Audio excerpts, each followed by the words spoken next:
Olá, bom dia. Está começando mais uma edição do programa Resenha, hoje véspera de eleição. Vamos discutir a disputa de amanhã aqui em São Luís e no interior do estado. Para debater e fazer parte desse nosso bate-papo, a gente recebe o cientista político Esaú Rômulo. E nossa conversa sempre conta com a presença do ilustre radialista Robson Júnior. Aos dois, eu dou as boas-vindas, saudando aí o Esaú por estar aqui presente no Resenha e começando perguntando na sua avaliação, Esaú, qual a diferença nas eleições deste ano, já que nós vivemos um momento atípico da pandemia.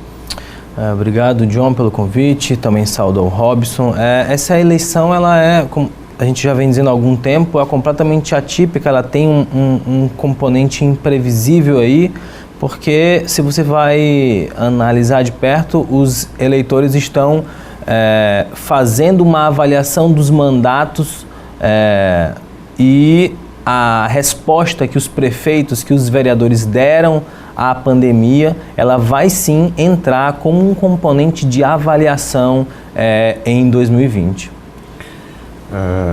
Bem-vindo, Esaú. O que você fala faz uma conexão com os Estados Unidos. Tudo indica que a própria pandemia gerou também a responsabilidade ou não do presidente Donald Trump em relação à pandemia, acabou gerando respostas em número de votos também. Não é?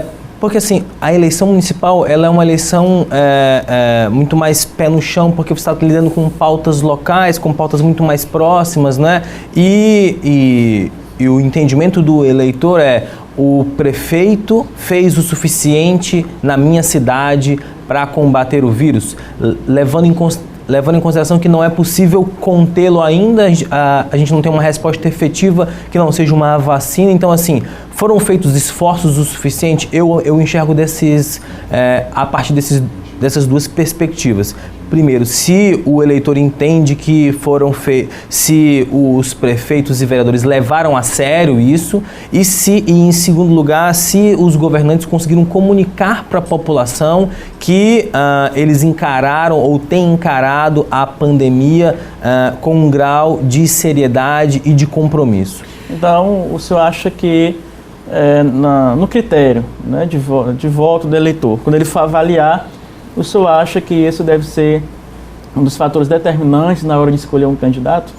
Eu entendo que sim, quando a gente vai olhar para a eleição nas grandes cidades, quando você está olhando aqui para São Luís, Imperatriz, Caxias, olhando para a nossa realidade, para os grandes centros urbanos, que é onde de fato o coronavírus mais teve aí o seu impacto, né? Nas cidades menores, a gente tem aí um componente bem variado, né?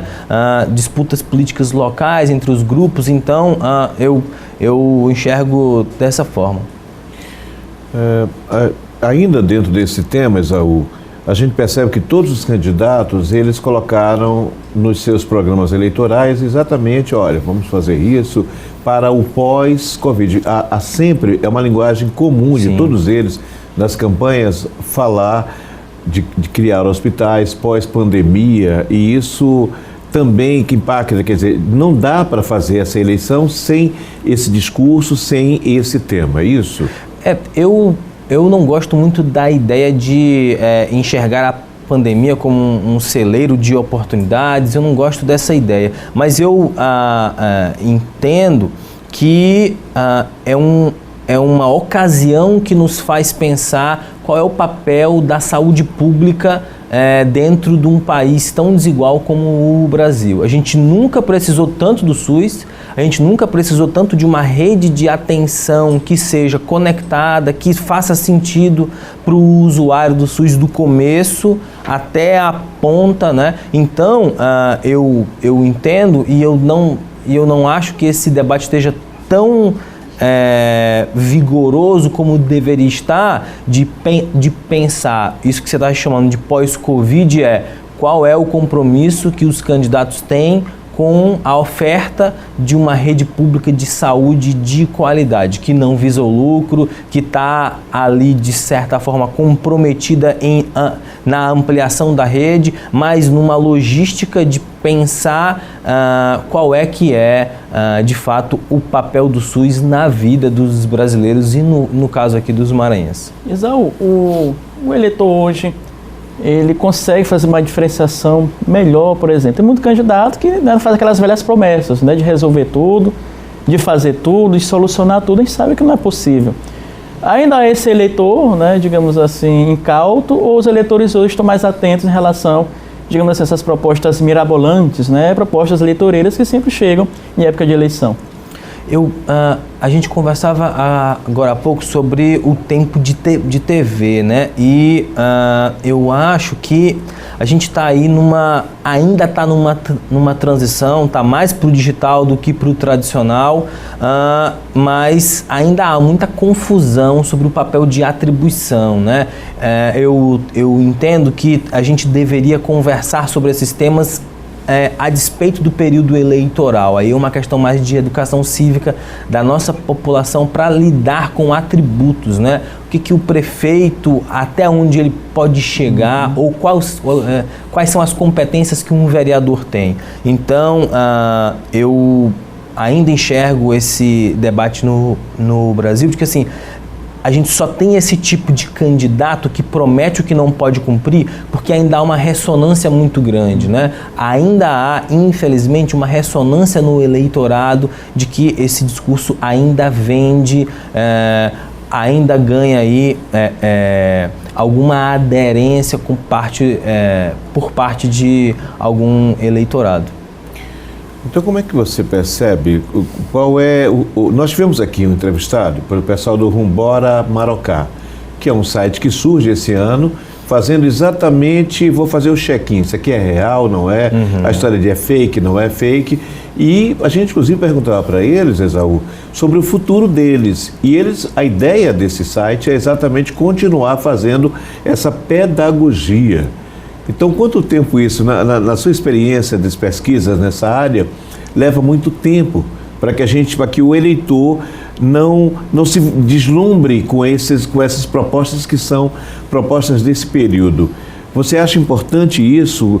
Por onde ir? Qual é o caminho para tentar, digamos assim, preparar essa população, não sei se é o termo mais adequado, preparar, para que ele fique um pouco mais consciente em relação a ver ou ouvir essas propostas e assimilar de uma forma, digamos, que vá fazer um pouco mais de crítica? De onde vem isso? Qual o tempo que leva a isso? A gente precisa entender que a informação é um valor caríssimo para o processo democrático, né? Então, assim, quanto mais eu vou escolher os candidatos ou eu vou diferenciá-los a partir do nível de informação que eu tenho sobre eles. E a informação hoje, no contexto que nós vivemos, ela está em disputa o tempo inteiro. Então, nós estamos aí numa disputa para saber o que é legítimo, o que é procedente, o que é verdadeiro, do que é fake news. Iniciativas como essa de agências de checagem, elas são importantes porque o eleitorado, antes ele tinha fontes tradicionais para consumir um conteúdo que ele tinha certeza que era verídico. Hoje, com tantas ferramentas, com tantos acessos, fica quase impossível de você dizer ali, dentro da sua bolha, que é o que a gente está criando, qual é o conteúdo que de fato é procedente ou não. Eu entendo que iniciativas como essa, que se perpetuam, que é o que você está dizendo, para além do período eleitoral, vão despertar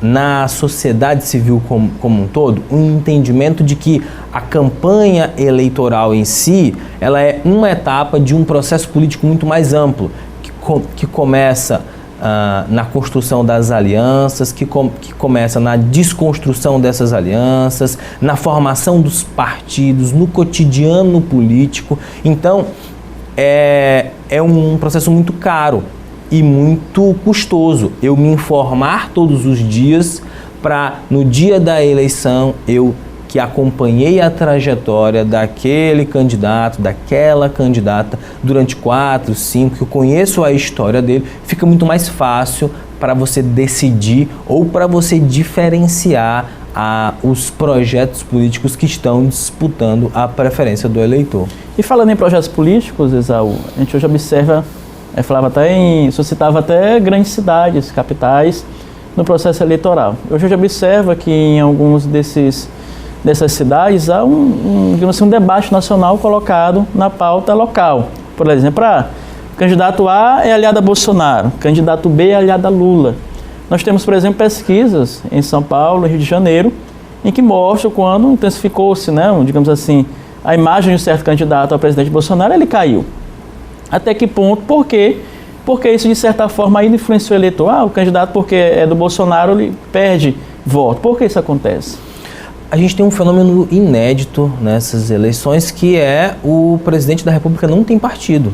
Não é? Então, assim, nas eleições passadas, isso sempre foi um fator determinante. Então, os candidatos naturalmente vão se associar à imagem do presidente, que é a figura política, em tese, mais relevante, mais importante, para tentar capitalizar votos.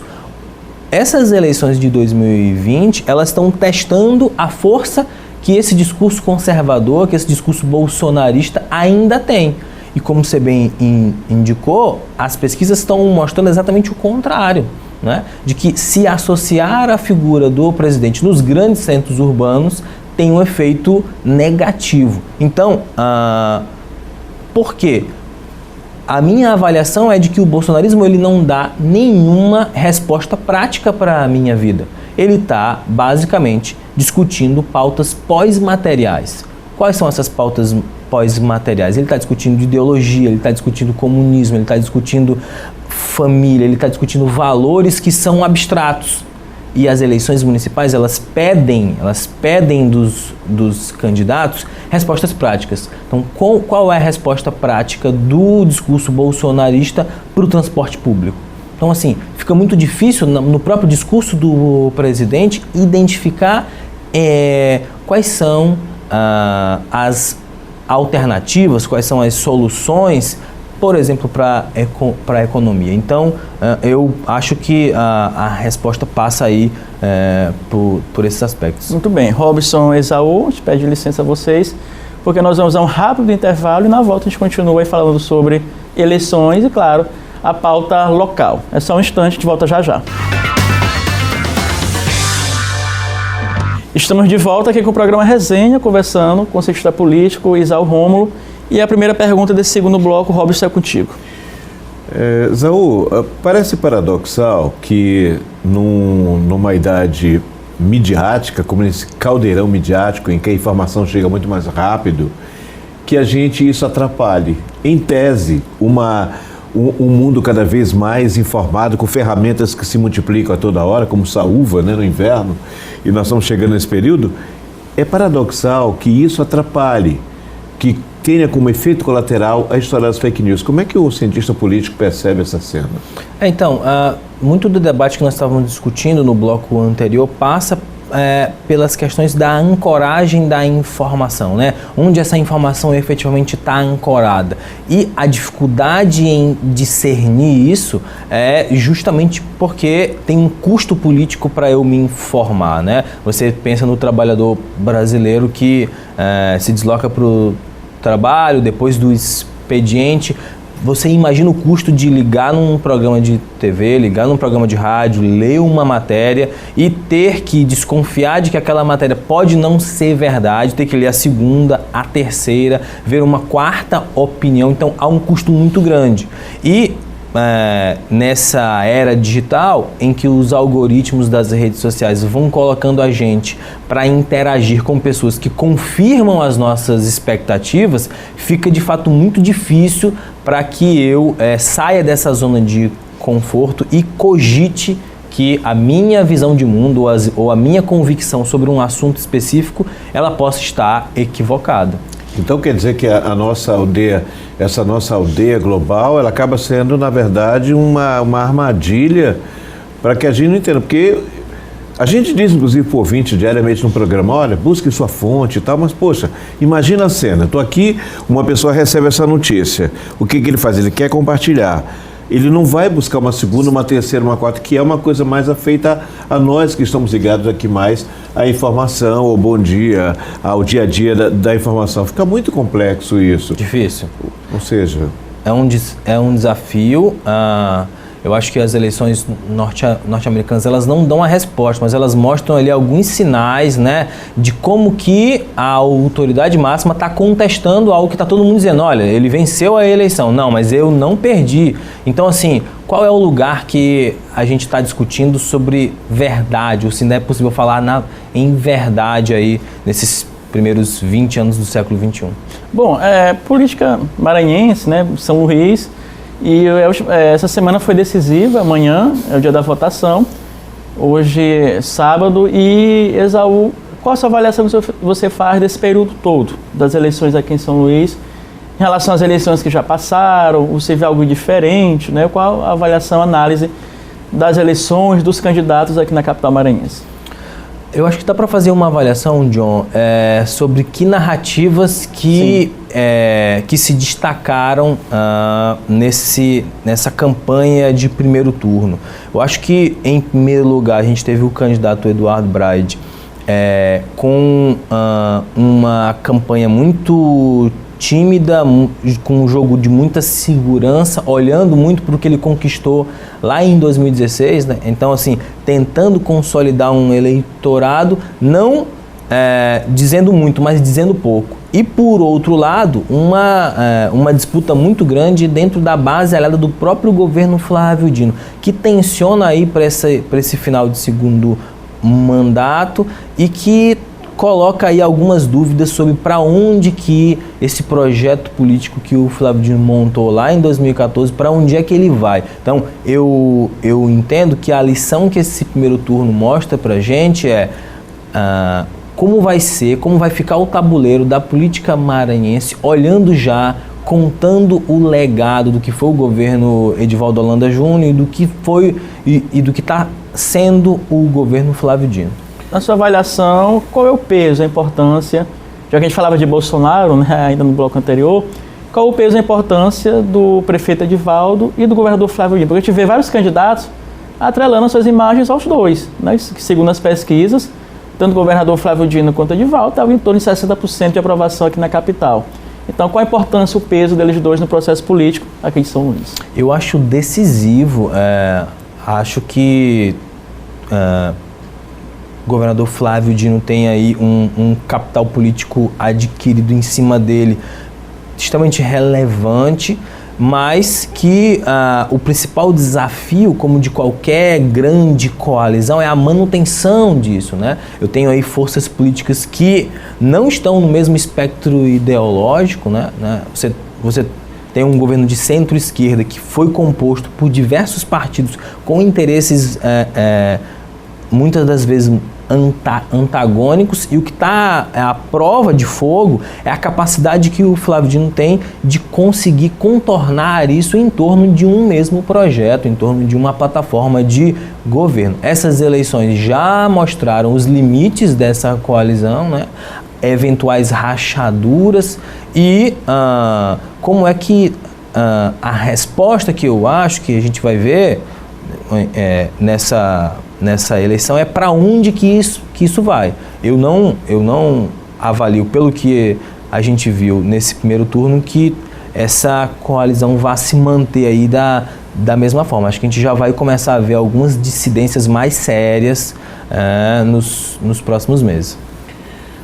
Já se ouve alguém falando, alguns comentaristas, que nesse momento não estamos apenas em eleição municipal, mas ela vai repercutir já daqui a 2 anos.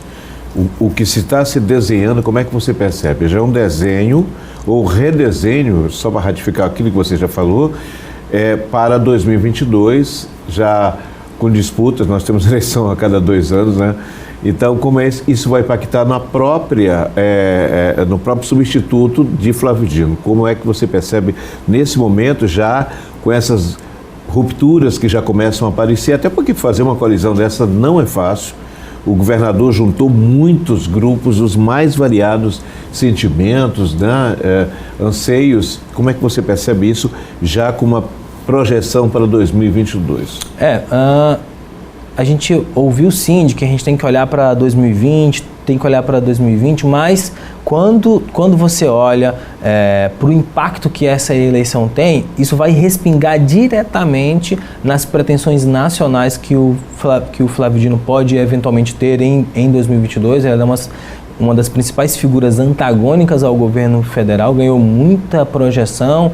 A resposta que o Maranhão tem dado até aqui para a pandemia coloca Flávio Dino numa vitrine muito interessante. Quando você está pensando que, quando a gente fala de renovação do campo progressista, quando você fala de substituição das velhas lideranças, quando você fala de frente ampla, por exemplo, mas a avaliação que eu faço é que será que a gente vai conseguir manter uma nova gramática política, que é esse rompimento que aconteceu com a oligarquia Sarney, ou a gente vai aí, a classe política maranhense, ela vai retornar àquele jogo político que a gente estava acostumado a ver 20, 30 anos atrás. Então, quando você vai olhar para o sucesso, né, para a marca de gestão do governo Flávio Dino, está em conseguir manter uma coalizão, principalmente no legislativo, que é muito heterogênea, mas que vota de acordo com uma plataforma de centro-esquerda, com uma plataforma de justiça social. Isso, a longo prazo, é muito difícil de se manter, né? Construir uma coalizão dessa dá muito trabalho, mas manter uma coalizão dessa dá muito trabalho. Eu acho que as respostas que essa eleição de 2020 vai dar, ela já vai tensionar para qual vai ser o lugar ou qual vai ser de fato aí o legado de um governo de transformação. E dentro disso, o senhor falava da questão de posicionamento, né? A gente observa, do lado da esquerda nós temos o PT, que deve ter um candidato, o PDT deve lançar o Ciro Gomes, digamos o centro hoje, já conversou o Luciano Huck com o Rodrigo Maia, né, com o ex-juiz Sérgio Moro essa semana. Onde ficaria o Flávio nesse espectro? Porque temos o PT de um lado, o Flávio até quis, né, conversou com o Luciano Huck, conversou com alguns membros do centro. Temos também o ex-ministro da Saúde, também o Mandetta, que está se juntando, pode se juntar ali com democratas, com todos esses atores, né, o Luciano Huck, o Maia. Onde se encaixaria o Flávio nesse espectro político para uma possível candidatura? Eu acho que num campo mais à esquerda, acho que o que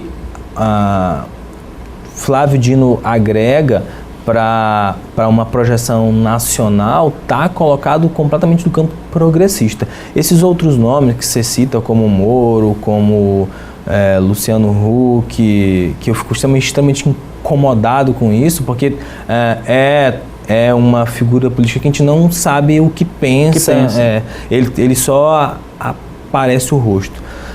Mas eu acho que Mandetta, Moro, Huck estão ali disputando o eleitorado bolsonarista. E por que a gente fala tanto isso? Porque a gente acho que mesmo o eleitor conservador que sempre votou no PSDB ou que tinha um voto antipetista, já se sente inconformado com a capacidade que o Bolsonaro tem de liderar isso. Então, esses nomes vão disputar um eleitorado antipetista. Eu coloco o Flávio Dino e a possibilidade de negociação que tem para disputar aí um legado mais progressista, que é onde a gente estava antes de 2018 discutindo PT, PSDB. Isso se desmontou a partir do momento em que o PSDB perdeu a capacidade de se comunicar com esse eleitor antipetista. Robert, essa última pergunta para a gente finalizar o programa. A gente não tem bola de cristal, nós estamos aqui fazendo projeções baseadas no que está acontecendo nesse momento, mas o que é positivo e o que é negativo nesse momento? Como é que você percebe? Se você dá para mostrar situações positivas e negativas nesse momento, nessa eleição de 2020? Eu acho que, reiterando, é uma eleição atípica.